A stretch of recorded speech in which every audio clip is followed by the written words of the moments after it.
এতিয়া আমি বৰ্তমান মাছৰুম খেতি বনাই আছোঁ স্যাৰ। আমি জানুৱাৰী 5 তাৰিখৰ বনাইছিলে প্ৰথমে।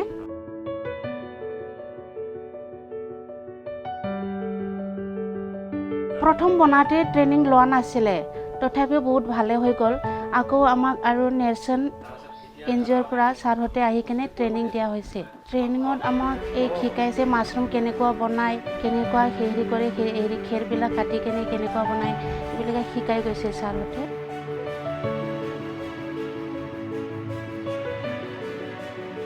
আমাক চৰকাৰে CIBৰ পৰা লোন লৈছিলোঁ আমি 50,000কে। এতিয়া বৰ্তমান শেষ হৈছে, আমাৰ বহুত শেষ হৈ গ'ল। বেছিকৈ কৰিম ছাৰ, বেছিকৈ কৰিম বুলি ভাবিছোঁ এতিয়া বৰ্তমান। টোটেল 80 কেজিমান বিক্ৰী কৰা হৈছে ছাৰ।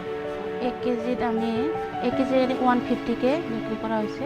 আমি এতিয়া মাছৰুমটো ৱেষ্টাৰ্ণ বনাইছোঁ, খেতি কৰাই আছোঁ এতিয়া। আমাৰ মাছৰুম বনোৱাটো এইটো ফুলটো বেপাৰীকেইটা আহে আৰু ওচৰা ওচৰি হেৰিৰ পৰাই তাৰপিছত লৈ যায় সিহঁতে, আৰু সিহঁতে লৈ যাই কিনে বেলেগত বেচে আৰু আমি ঘৰৰ পৰাই কেতিয়াও দিম, আৰু বেছি ওলালে আমি বজাৰত লৈ যাওঁ।